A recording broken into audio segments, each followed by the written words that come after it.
Howdy everyone, Greg Martin, the Entrepreneur's Banker here. Thank you so much for joining me for the fourth and the final lesson in this masterclass all about strategic financial planning.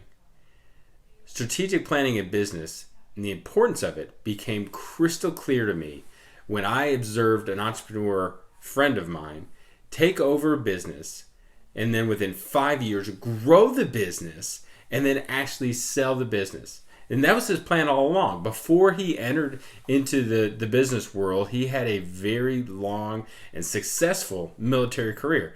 And I once asked him, I was like, well, how did you accomplish so much in such a short amount of time? And he just kind of looked at me and winked and said, it's just like when we were in the Army. If you have a flexible plan and a great team that is all aligned, pushing you towards a strategic goal that is shared, then absolutely everything is possible. Now, there are some absolutely amazing operating systems and systems that you can develop a strategic plan and a strategic vision for your company. The one that I personally like the most and makes the most sense to me is EOS, or Entrepreneur's Operating System. It was created by Gino Wickman and one of my great friends, Randy McDougall. He's actually an EOS implementer. And if you are interested in learning about EOS and how it could help your business and how it can bring clarity and traction to your business and help you achieve your goals, I'd be more than happy to connect you to Randy. But EOS is not the only one. Another one that's extremely popular and I also like a whole lot is Vern Harnish's Scaling Up. I'm not an expert in either EOS or scaling up, but what I am an expert in is helping entrepreneurs take hold of their finances and then marrying their financial strength with both their short-term or tactical goals and their long-term strategic goals. So let's talk about a strategic financial plan. A lot of you entrepreneurs have long-term operational strategic plans where you have a vision of where you want your company to be 5, 10, 15 years from now, but you don't have a strategic financial plan. Well, the purpose of a strategic financial plan is to ensure that you have the cash or the capital required in order to actually achieve your strategic operational plan. The outcome of a good strategic financial plan is a company that won't outrun its own headlights on the path towards strategic growth. The impact will be increased financial flexibility that will allow you to adapt and to react to change while accessing the required financial resources needed for the business's strategic plan. Before we go into the system for strategic financial planning, I just want to again say thank you so much for sticking with me for the last 3 weeks. We've covered a lot of ground, and if you have not received the strategic planning workbook that I specifically created for this, then just shoot me a DM or send me an email and I'd be more than happy to send it to you. So having a strategic financial plan, by definition, is a plan for your business that is greater than the next 12 months. And obviously it needs to be done in conjunction with your strategic operational plan. So what I want to do and the system that I want to talk about today is some very specific questions that you can ask yourself as you're developing or as you're reviewing your strategic operational plan and then tying your financial plan in with your operational plan. And then for the exercise later today, well, actually, I'll kind of break it down and say, okay, because sometimes it's easier to tackle less than a year because that's a little bit more defined than comparing to looking out saying, oh my goodness, where's my business going to be in 10 years? So we're going to go through an exercise that specifically talks about the tactical, the near-term financial plan, but you can apply the same principles towards your strategic financial plan.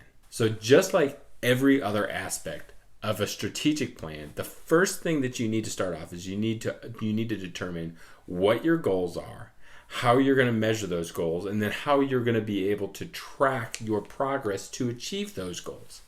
Well, in the financial world, that's pretty easy. You have financial statements. You've got your balance sheet, you've got your income statement, you've got your statement of cash flows. Those are the big three statements that most entrepreneurs look at when they're assessing and determining their strategic financial goals. But I want to challenge you not to just limit yourself just to those three, because there are a lot of other reports, some of them that aren't even financial reports, that impact directly into your financials. For example, I've got a manufacturing client that their inventory is a commodity, and so the price goes up and the price goes down, and one of their biggest tasks is to manage that commodity properly. And so as we were sitting there and we were talking through, I actually started getting from them, and they started sharing with me not only their balance sheet that showed the value of their inventory, but actually their operationally how much tonnage of this inventory they actually had on the ground. Because all a balance sheet tells you is just the value of it. And so you can have 1 month where you have very, very few tons or very, very few actual sticks on the ground, and the value could be really, really high. But then if there's a swing in the commodity price or whatever, you could technically sit there and have more tonnage on the ground, but because the value has changed so much that the aggregate value of it is lower than it was before. So that can kind of be deceptive if you're just looking at your financials, you're looking at your balance sheet in a vacuum. So whatever it is for your company, whether there are operational reports that you can look at that tie directly into your financial reports. And I'm going to encourage you to think hard about what you're going to set as a goal for your strategic financial goals plan. How are you going to track it, and then how are you going to measure it, and then how are you going to track your progress?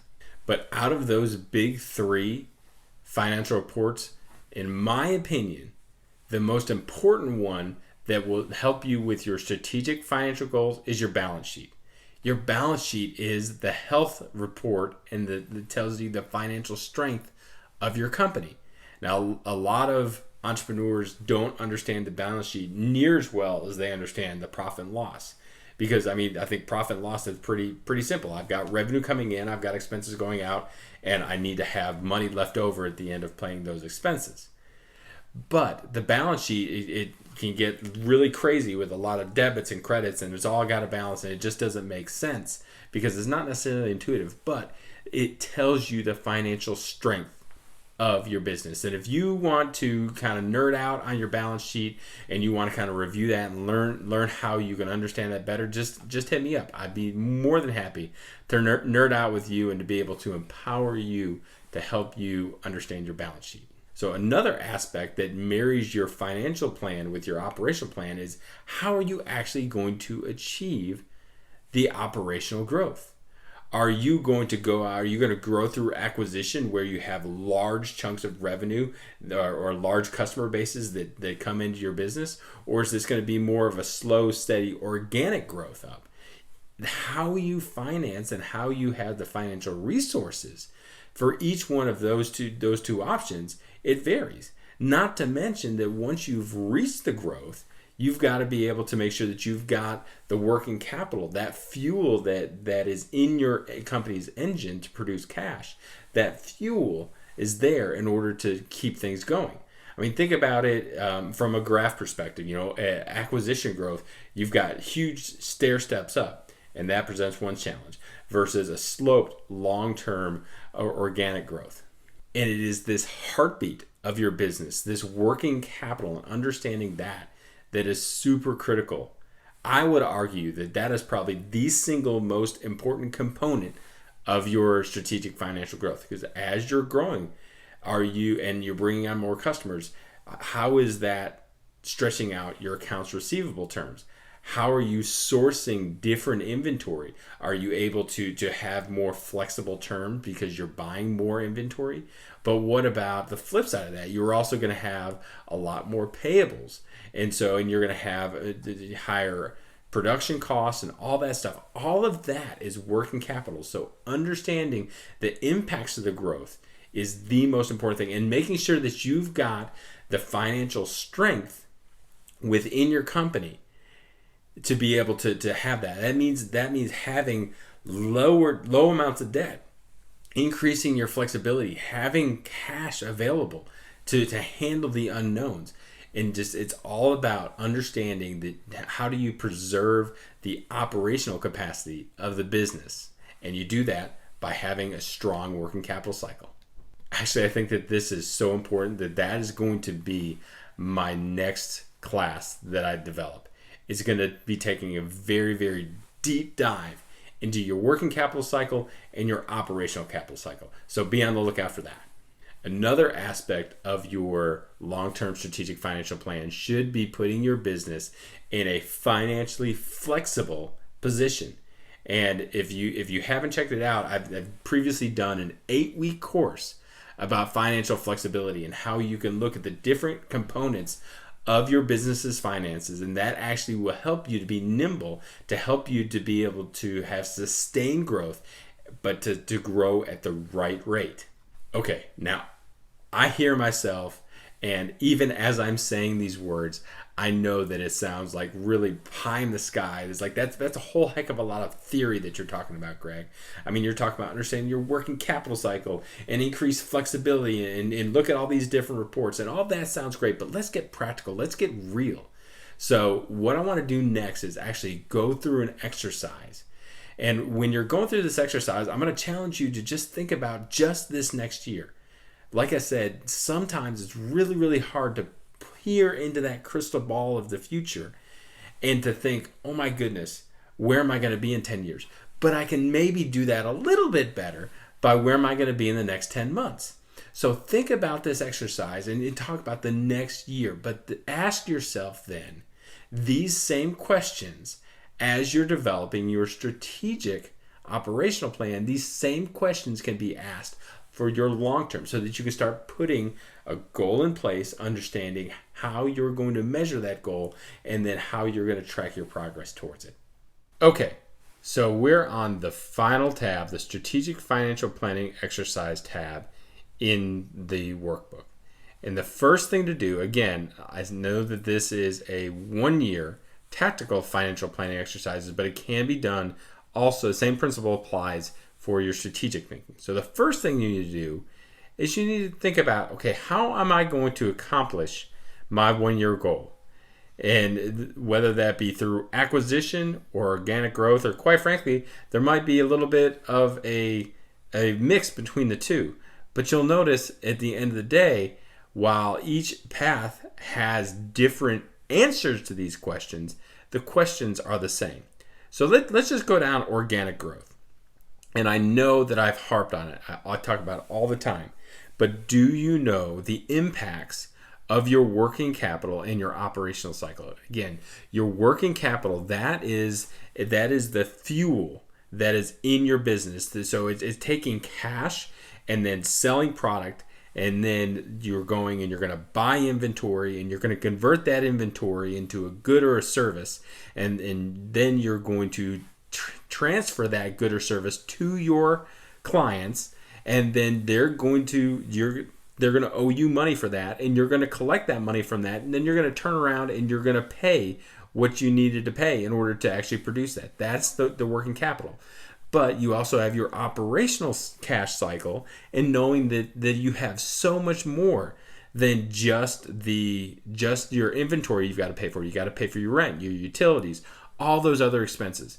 But as you're going through and say, okay, well, if I grow 20% this year, how much more inventory am I going to have to buy? How much more people am I going to have to hire?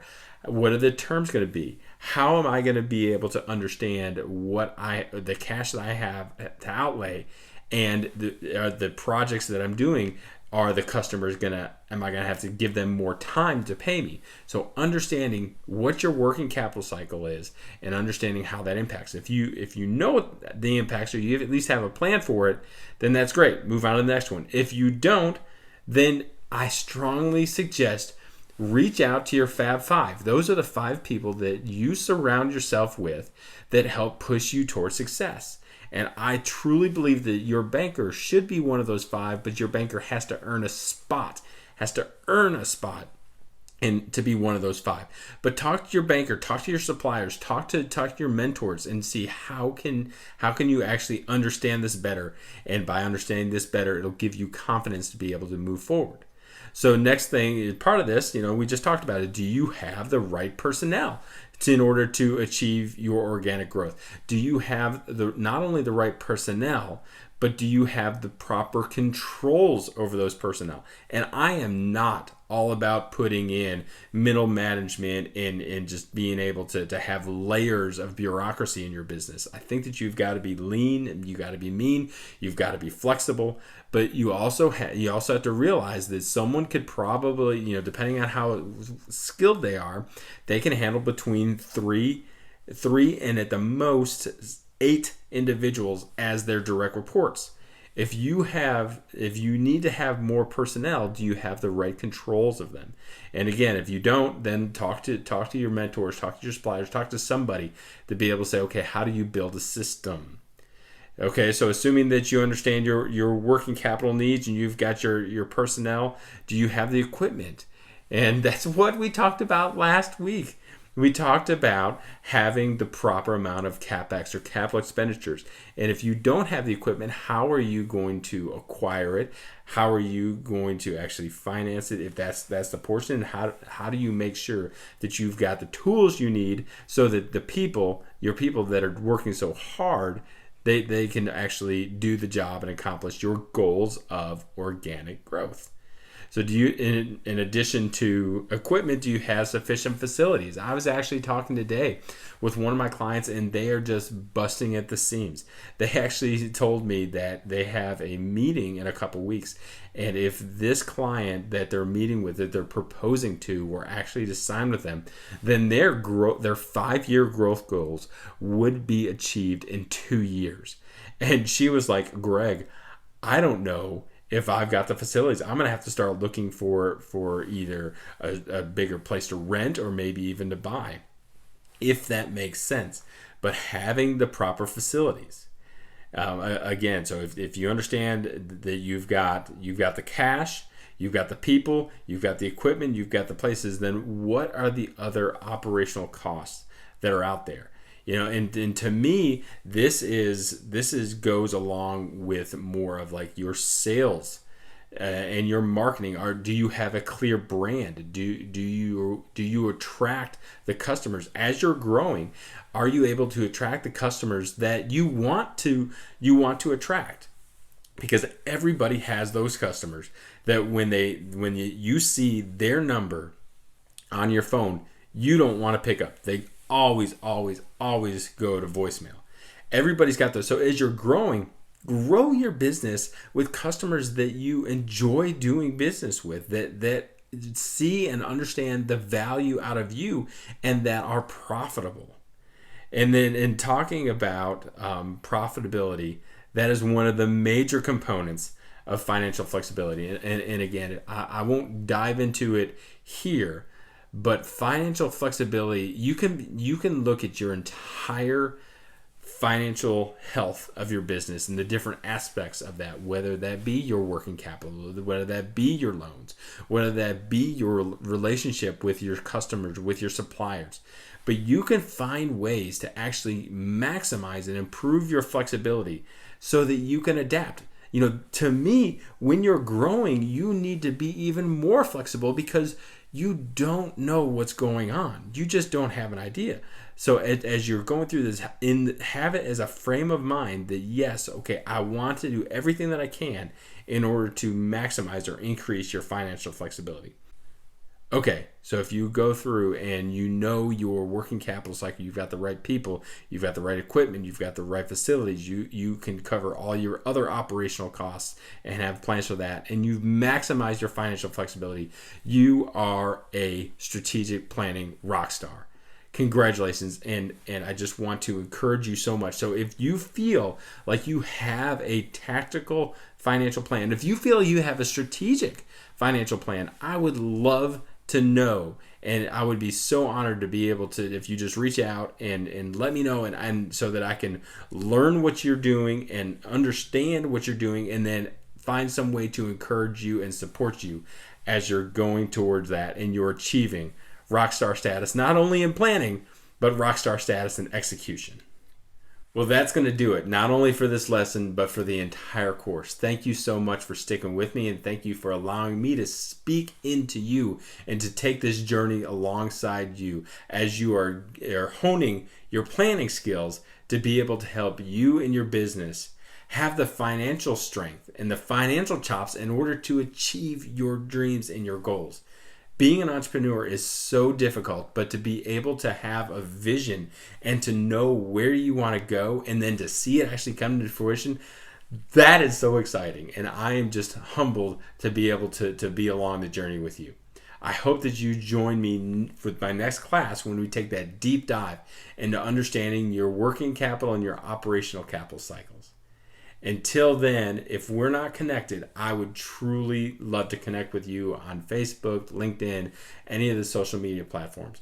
I would be honored if you would give me any feedback about this course. Did you like it? Were some things not clear?